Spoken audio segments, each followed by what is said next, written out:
তারপরে ফেরেশতাদের মুখ থেকে বের করা হবে। সুবহানাল্লাহ পড়েন। আমার জাহান্নাম দেখেছি কিনা বলো।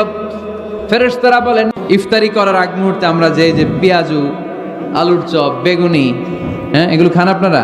রুহাবজার শরবত খান নাকি? এই যে সাজায় রাখা হয় ডিজাইন করে, এইগুলো রেখে যখন দোয়া করেন এই দোয়াটা আল্লাহ শোনে খুব। আল্লাহ বলে কিরে ফেরেশতারা ঘটনা কি, এত খাবার কেন? আল্লাহ রোজা রাখছে। কি চায়?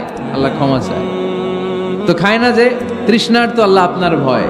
আমার দেখছে না, আল্লাহ আপনারা দেখে নাই। জান্নাত দেখে নাই, আমার জাহান্নাম দেখেছে আল্লাহ কিন্তু জানে। তারপরে ফেরেশতাদের মুখ থেকে বের করা হবে। সুবহানাল্লাহ পড়েন।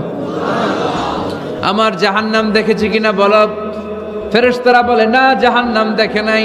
আমার জান্নাত দেখেছে কিনা বলো। জান্নাতও দেখে নাই, কিছুই দেখে নাই, আপনারও দেখে নাই। আল্লাহ এবার খুশি হয়ে যাবে। আমার খুশির জন্য আমার ভয়ে তৃষ্ণার্ত ক্ষুধার্ত সামনে খাবার হাত বাড়ালেই খেতে পারে, গ্লাসটা তুললেই পান করতে পারে, আমার ভয়ে খায় না।